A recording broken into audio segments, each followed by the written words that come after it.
certains légumes dont le nom scientifique apparaît à l'écran et qui va véritablement faire la différence à votre niveau parce qu'en 12 ans d'expérience, il m'a été permis de le prescrire et de voir des patients se métamorphoser sous mes yeux à travers leur consommation rigoureuse de cet aliment. Je voudrais donc vous inviter, s'il vous plaît, à me dire en commentaire, vous mangez cet aliment combien de fois en une semaine?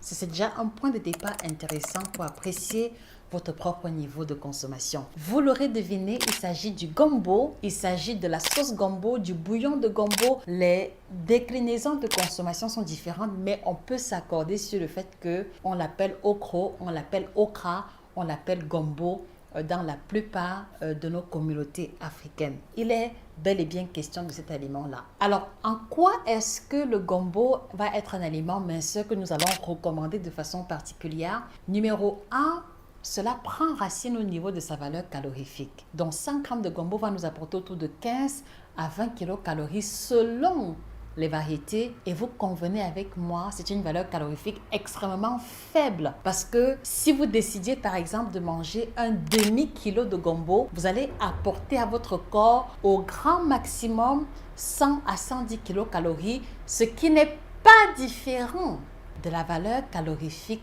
d'un doigt de banane, ce qui n'est pas différent de la valeur calorifique d'une pomme, de la valeur calorifique de 2 oranges, de la valeur calorifique d'une barre de céréales. Et vous convenez avec moi que si on vous mettait en face une sauce à base de 500 grammes de gombo, le volume est tellement important que cela suffirait à vous rassasier. Voilà déjà pour l'élément, pour l'argument numéro 1 qui sous-tend l'effet minceur lié à la consommation du gombo. Mais sauf que lorsqu'on va observer autour de nous, lorsqu'on va jeter un regard panoramique sur la manière avec laquelle nous le cuisinons ou la plupart parmi nous le cuisinons, en général c'est accompagné d'huile de palme, ce qui n'est pas mauvais. En général c'est accompagné de poissons fumés, de viande fumée. En tout cas, il y a parfois des combinaisons de viandes diverses, ce qui encore n'est absolument pas un problème. Ce qui va devenir problématique ou ce qui va venir annuler un peu l'effet minceur du gombo, c'est ce avec quoi est-ce que nous allons l'accompagner. Et d'après ce que j'ai pu observer autour de nous, beaucoup vont le manger avec du riz, ils vont le manger avec du chikwang, du foufou, etc.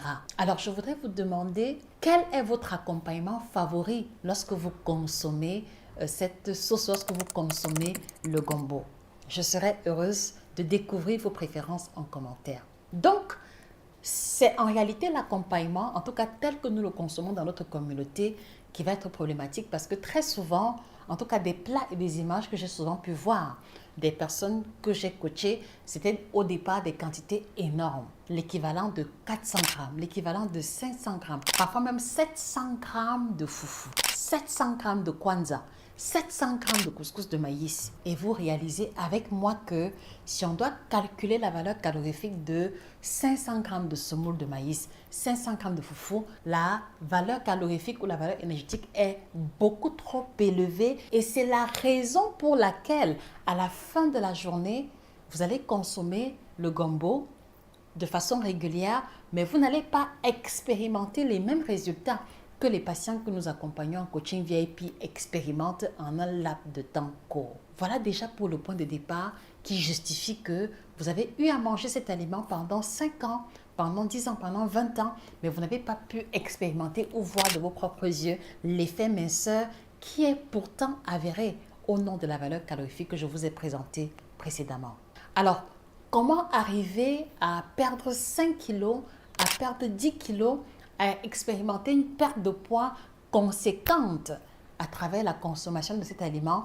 Numéro 1, on va faire l'effort de réduire la portion ou la taille du complément qui va avec. Donc aujourd'hui, je ne vous demanderai pas de le consommer avec tel complément ou de ne pas consommer tel complément, pas du tout. Mais je vous demanderai simplement de faire preuve de rigueur au niveau de la quantité de l'accompagnement que vous consommez. Et le référentiel que j'aime beaucoup et que je trouve évident pour tout le monde, c'est de se dire que si vous travaillez assis pendant 6-8 heures de temps, la portion idéale serait la taille de votre poignée de main. La taille de votre poignée de main que ce soit pour la portion de midi ou celle du soir. La question que je voudrais vous poser, vous qui me regardez, est-ce que habituellement, quand vous accompagnez le gombo, votre complément répond à la portion de la taille de la poignée de main? En toute sincérité, est-ce que vous respectez la taille de la poignée de main? Alors, sans rentrer dans un coaching approfondi, vous avez désormais la raison pour laquelle vous n'avez pas réussi à perdre le poids ou à voir l'effet minceur de ce légume parce que les portions que vous consommiez étaient beaucoup trop élevées. Donc, numéro 1, on va rentrer dans une logique où on va prendre l'accompagnement, le gombo, le télibo, l'ablo, foufou maïs, foufou manioc, combinaison des deux, de la taille de la poignée de main uniquement.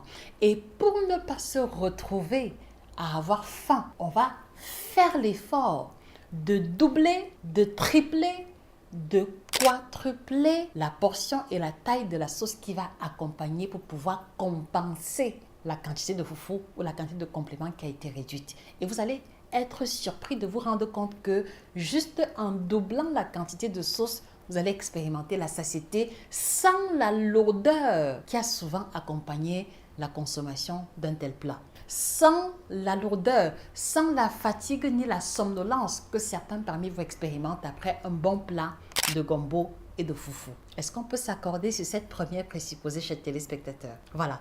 Donc, on va faire l'effort de réduire la portion de foufou, de doubler la portion de sauce. Et troisième élément fondamental, et peut-être que c'est là qu'on ne pourra pas s'entendre, vous et moi, c'est qu'on va faire l'effort de réduire la quantité de matière grasse qui accompagne. Parce que comme je l'ai souligné, dans certaines cultures, on utilise l'huile de palme qui pour moi n'a aucun souci, mais la quantité parfois est trop élevée.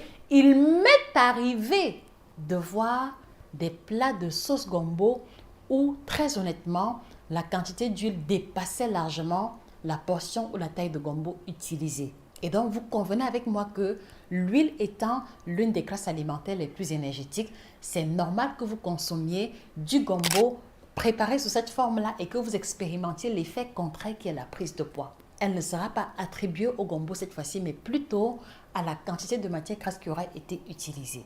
Et donc, chers téléspectateurs, puisque nous sommes dans une perspective de remise profonde en question, quelle quantité de matière grasse utilisez-vous dans la préparation de vos sauces gombo ou des